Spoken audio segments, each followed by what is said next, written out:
नागपुर बिजली विभाग का अजीबोगरीब फरमान, 5,000 से ज्यादा का बिल अब ऑनलाइन ही स्वीकार।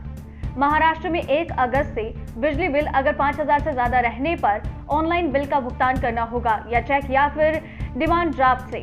MERC जो बिजली विभाग की कमेटी है, कमेटी ने 1 अगस्त से नियम पूरे महाराष्ट्र में लागू कर दिया, जिससे बिल भरने को जो उपभोक्ता आते हैं वो सकते में है। फैसला लेते ही सेंटर पर बिल भरने वाले वापस जा रहे हैं। सेंटर पर उपभोक्ता अपनी नाराजगी जाहिर कर रहे हैं और कई पास के ही बिजली दफ्तर पर चक्कर काट रहे हैं। विभाग के अजीबोगरीब फरमान से स्वयं विभाग का ही राजस्व गिरने की संभावना है। उपभोक्ताओं के मूड को भांपते हुए यही लग रहा है कि उपभोक्ता बिल ऑनलाइन भरने के लिए तैयार नहीं। जल्द विषय पर विभाग फैसला ले सकता है। नवभारत समाचार विदर्भ से कैलाश सुगंध की रिपोर्ट। ठीक है, आपको चेक में भरना पड़ेगा। हाँ बेटा, चेक से पेमेंट करना पड़ेगा आपको। क्या बोले? चेक से पेमेंट करना पड़ेगा, क्योंकि अभी 5,000 के ऊपर में कैश नहीं लेते। तो आधा कर डालो ना तुम। आधा नहीं कर सकते ना। एक बात दोनों भी नहीं है, 5,000 के ऊपर में छे दोनों भी। चेक से करना पड़ेगा। चेक से डालना पड़ेगा। ऑनलाइन डालो, नहीं तो चेक से डालिए। अभी हम नागपुर के विद्युत भवन, जहां पर विदर्भ के बिजली विभाग के डेप्यूटी रीजनल डायरेक्टर यहाँ बैठते हैं। हम बात करना चाहते हैं विशेष जो विषय 1 अगस्त से 5,000 से अधिक के जो बिल है वह अब ऑनलाइन ही स्वीकार होंगे। इसी की जानकारी के लिए हम आज काटोल रोड नागपुर स्थित विद्युत भवन बताना चाहते हैं। हमारे पीछे विद्युत भवन है, काफ़ी बड़ा परिसर है, जहाँ से विदर्भ के 11 जो ज़िले हैं वो ऑपरेट किए जाते हैं।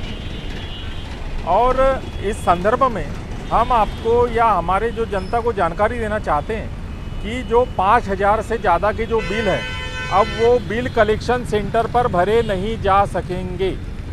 अब उन्हें सीधा ऑनलाइन का सहारा लेना पड़ेगा, या तो फिर चेक पद्धति से या फिर डिमांड ड्राफ्ट पद्धति से वो अपने बिल अदा कर सकते हैं, बशर्ते जो बिल कलेक्शन सेंटर जो चलाते हैं वो सहायक निबंधक आयोग से registered as a NGO, as a charity commissioner से पंजीकृत संस्था के अंतर्गत नो लॉस नो प्रॉफिट पर अपना जो काम करते हैं। और इसी के मद्देनज़र अगर उनके पास सीधे तौर पे अगर बिल कम हो जाते हैं तो सीधा जो प्रभाव है उनके बिल कलेक्शन सेंटर और बिल कलेक्शन सेंटर के मार्फत मिलने वाले जो रोजगार, यानी उनके अंतर्गत जो रोजगार प्राप्त कर रहे हैं, सीधे तौर पर उन पे असर होगा। 5,000 का फरमान, जनता परेशान। आखिर यह नियम कब तक लागू रहेगा ये भी हमें देखना है। जिस प्रकार से हमें जिन सूत्रों से जानकारी मिली है, यह 5,000 वाला सिस्टम ज़्यादा दिन तक नहीं चल पाएगा। क्योंकि नागपुर ही नहीं, पूरे महाराष्ट्र से लोग जो है कंज्यूमर बिल भरने से अपना मुंह मोड़ रहे हैं, वो बिल ही नहीं भरना चाहते। और सीधी बात, साक्षरता इतनी ज़्यादा नहीं है। देश की बात करें, महाराष्ट्र की बात करें, साक्षरता इतनी ज़्यादा नहीं है कि लोग ऑनलाइन अपने मोबाइल से बिल भर सके। सीधी बात, लोग सीधे बिल कलेक्शन सेंटर पर ही बिल भरना जानते हैं और वहीं पर वाद विवाद हो रहा है, वहीं पर बहस हो रही है। और लगातार जिस प्रकार हमारे बिल कलेक्शन सेंटरों से बात हुई है, उनके अनुसार लगातार जो है बिल जमा होने वाली रकम में गिरावट दिख रही है। और ये जो गिरावट का सिलसिला है वो लगातार जारी रहेगा। क्योंकि साक्षरता प्रमुख मुद्दा नागपुर का है, महाराष्ट्र का है, संपूर्ण भारत का है। साक्षरता का जो अनुपात है वो काफ़ी हद तक बहुत कम है। इसका सीधा असर बिजली विभाग पर पड़ना तय है। नवभारत समाचार विदर्भ से कैलाश सुगंध के साथ मंथन कुमार की रिपोर्ट। प्रकार से 1 अगस्त से MERC जो एक गठित कमेटी है MSCDCL के ऊपर बिजली विभाग की तरफ से, उन्होंने ये सर्कुलर निकाला है कि 5,000 के ऊपर के जो बिल है वो ऑनलाइन स्वीकार करने में आएंगे। तो यह जो स्कीम है एमईआरसी ने जो निकाला है वो कहाँ तक आपको सफल होती नज़र आ रही है पिछले 2 दिनों में? देखिए, अभी तो कई ग्राहकों से कोई कंप्लेंट नहीं आ रही है, सबसे बड़ी ये बात ये है। और ग्राहक अपने आप खुद को ऑनलाइन ढाल रहा है ऑनलाइन सिस्टम में। अभी देखा जाए तो ये सर्कुलर लागू होने के पहले भी महाराष्ट्र में 65% ग्राहक हमारे ऑनलाइन बिल पेमेंट करते थे। अभी जो बचा हुआ ग्राहक था वो वही ग्राहक था जिसका 5,000 के नीचे का ही पेमेंट रहता है। तो वो ग्राहक वैसे भी आज भी जाके एनडीसीसी बैंक या कोऑपरेटिव सोसाइटी जो हमारे सेंटर्स है वहाँ भर सकता है। उसके अलावा अगर किसी का 5,000 के ऊपर बिल है तो हमारे जहाँ पेमेंट वॉलेट्स है जैसे या फिर जैसी कुछ कंपनियों के ऑनलाइन बिल पेमेंट सेंटर्स हैं, जैसे एयरटेल हो गया या वोडाफोन हो गया, उनके भी है, वहाँ से भी वो पेमेंट भर सकते हैं। यहाँ तक कि गवर्नमेंट का एक जो जहाँ पे अलग अलग प्रकार के जो सर्टिफिकेट्स बनते हैं सेतु केंद्र, वहाँ से भी वो ऑनलाइन पेमेंट कर सकता है। तो ऐसी तकलीफ़ नहीं हो रही है, इसलिए अभी तक तो बहुत अच्छा रिस्पांस मिल रहा है लोगों का। और कलेक्शन भी जो पहले था वही रूटीन चल रहा है। कुछ ऐसी गिरावट देखने को मिली है कलेक्शन में? नहीं, अभी तक तो कुछ नहीं है। जिस प्रकार हम नागपुर क्षेत्र में बात करते हैं तो सभी यानी ऐसा स्टैंडर्ड एरिया नहीं है, कई जगह नज़ुल और सलम एरिया है। तो वहाँ पर भी हमारे स्टूडियो में ऐसी कंप्लेंट आई थी कि वो बिल भर पाने में यानी उनको कन्फ्यूज़न हो रहा है कि किस प्रकार से हम बिल अदा करें। अगर किसी का समझो आउटस्टैंडिंग पेमेंट है, करंट बिल नहीं है, अगर पुराना पेमेंट बकाया होके आया है वो और इंस्टॉलमेंट पेमेंट में अगर वो पेमेंट करते हैं, जिनकी परिस्थिति प्रॉपर यानी फाइनेंशियली तरीके से सही नहीं रहती है, तो ऐसे लोग भी रहते हैं जिनका पेमेंट 5,000 से ऊपर रहता है, तो उनकी भी शिकायत इस प्रकार से आ रही है।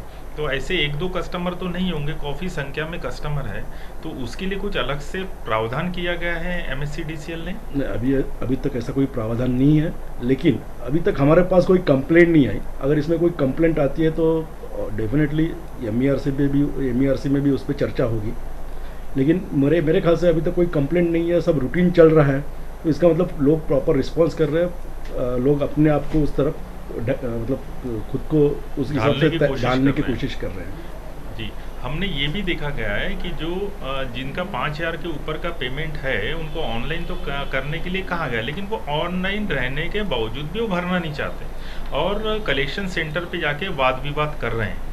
तो कलेक्शन सेंटरों की तरफ से कुछ ऐसी शिकायत आपको प्राप्त हुई? अभी तक कुछ नहीं है ऐसा कुछ, पर्टिकुलर नागपुर डिस्ट्रिक्ट में तो भी नहीं आया ऐसा कि कहीं पे झगड़ा हुआ है या फिर किसी पे बहस किया हुआ, ऐसा कुछ नहीं हो रहा है। क्योंकि कलेक्शन सेंटर पे पहले का भी हमारा एक्सपेंस वही था, जो 5,000 के नीचे वाले रहते हैं, हार्डली आधा टक्का लोग रहते थे 5,000 के ऊपर वाले कलेक्शन सेंटर पे। और बाकी क्योंकि ST कंज्यूमर वगैरह जो तो है, जिनके बड़े पेमेंट होते हैं, उनको RTGS तो एक तकरीबन 5 साल पहले ही कंपलसरी हुआ है, तब से वो RTGS ही करते हैं। तो जो छोटे ग्राहक है, लघु ग्राहक उपभोक्ता जो है वही थे और वो कर रहे हैं प्रॉपर। कमर्शियल या 3 फेस मीटर के लिए जो पहले गाइडलाइन थी MERC की तरफ से कि 1,99,000 का ऊपर का पेमेंट चेक द्वारा स्वीकार किया जाएगा, तो हाल फिलहाल उस जो कंडीशन को है वो रद्द समझा जाए? नहीं, चेक डिमांड ड्राफ्ट पे ऑर्डर अभी भी चालू है। अगर कोई ऑनलाइन पेमेंट नहीं कर पाता हो तो चेक डिमांड ड्राफ्ट पे ऑर्डर से पेमेंट कर सकता है।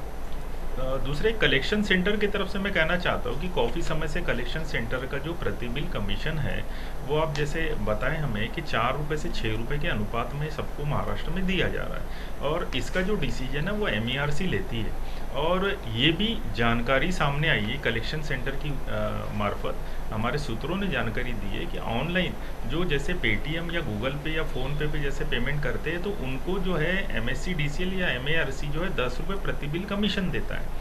तो भविष्य में 4 रुपये या 6 रुपये कमीशन के बजाय क्या कलेक्शन सेंटरों को 10 से 15 रुपये प्रति बिल कमीशन प्राप्त होने की संभावना बनती है? नहीं, उसमें कोई चेंजेस नहीं होगा, क्योंकि कलेक्शन सेंटर जो है सिर्फ हमारे ही काम करता है ऐसा नहीं है। जैसे अभी हमारे मैक्सिमम कलेक्शन सेंटर जो है एक डिस्ट्रिक्ट कोऑपरेटिव बैंक में, वो तो सिर्फ हमारा काम नहीं करता ना, वो बाकी भी काम करता है। लेकिन ऑनलाइन बिल भरने में ग्राहकों का फ़ायदा है, क्योंकि अगर वो प्रॉम्प्ट पेमेंट में अगर पेमेंट करता है तो उसको 0.25% 500 रुपये तक का, मैक्सिमम 500 रुपये, ये उसको सहूलियत दी जाती है। उसके अलावा जो ग्राहक गो ग्रीन में रजिस्टर्ड है उसको पर बिल 10 रुपये डिस्काउंट दिया जाता है। तो ऑब्वियसली ये सिस्टम स्मूथ होने के लिए, फाइनेंशियल ट्रांजैक्शन स्मूथ रहने के लिए इसके बहुत सारी बैंक्स भी आपने देखा होगा कि वो भी ऑनलाइन पे ही जोर दे रही है। बहुत सारे कलेक्शन सेंटर जिस बैंक में है वो बैंक भी खुद ऑनलाइन हुई है, तो ऐसा कोई सवाल पैदा नहीं होगा कि आगे वो लोग डिमांड करेंगे या कुछ ऐसा होगा। नहीं, ऐसे अधिकृत सेंटर जो देखे गए हैं जो आपके MSCDCL प्रीमाइसेस में कलेक्शन का काम करते हैं, वो अदर काम नहीं करते हैं। MSCDCL प्रीमाइसेस में जो सेंटर्स है वो हमारे खुद के हैं, बाहर के नहीं है। नहीं, जो भी चैरिटेबल ट्रस्ट जैसे उसको चलाती हैं, यानी जो सामाजिक संस्थाओं को जो दिया गया है, उनकी भी ये काफ़ी समय से डिमांड रही है कि उसमें कमीशन में इजाफा किया जाए। नहीं, उसके बारे में डिसीजन यहाँ नहीं हो सकता, उसके लिए उनको भी हेड ऑफिस जाना आपकी पड़ेगा। तरफ से कोई पत्र या मेल नहीं। उनको सर्कुलेट किया जा सकता है?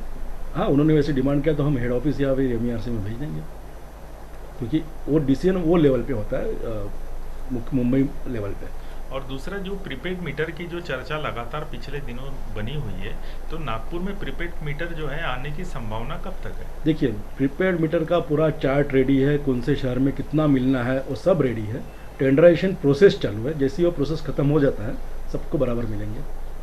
ये कब से चालू होने की संभावना कुछ नहीं, आपको कुछ अब आदेश क्या है, प्राप्त हुआ है? पूरे महाराष्ट्र में सिर्फ महावितरण ही नहीं तो पूरे देश में RDSS जो स्कीम चल रही है उसमें हर जगह पे प्रीपेड मीटर, फास्ट या फिर स्मार्ट मीटर लगाना है, जिसके टेंडरेशन हर स्टेट कर रहा है। तो उसके हिसाब से डिमांड और ये सब देखने के बाद अपना टेंडर जब फाइनल होगा, अब टेंडर में तो हम ये नहीं बोल सकते ना कि कब तक टेंडर फाइनल हो कंज्यूमर जाएगा। नंबर के अनुपात में कितने मीटर अलॉट हो सकते हैं नागपुर सिटी को? नहीं, ये डिपेंड करता है कितना कोटा। देखो, ये एक दिन का काम नहीं है कि मैंने दे दिया और ख़त्म हो जाएगा, ये तो कंटिन्यूस प्रोसेस है 2025 तक के लिए। तो हर एक महीने में भी आ सकते हैं, हर हफ्ते में भी लॉट आ सकते हैं।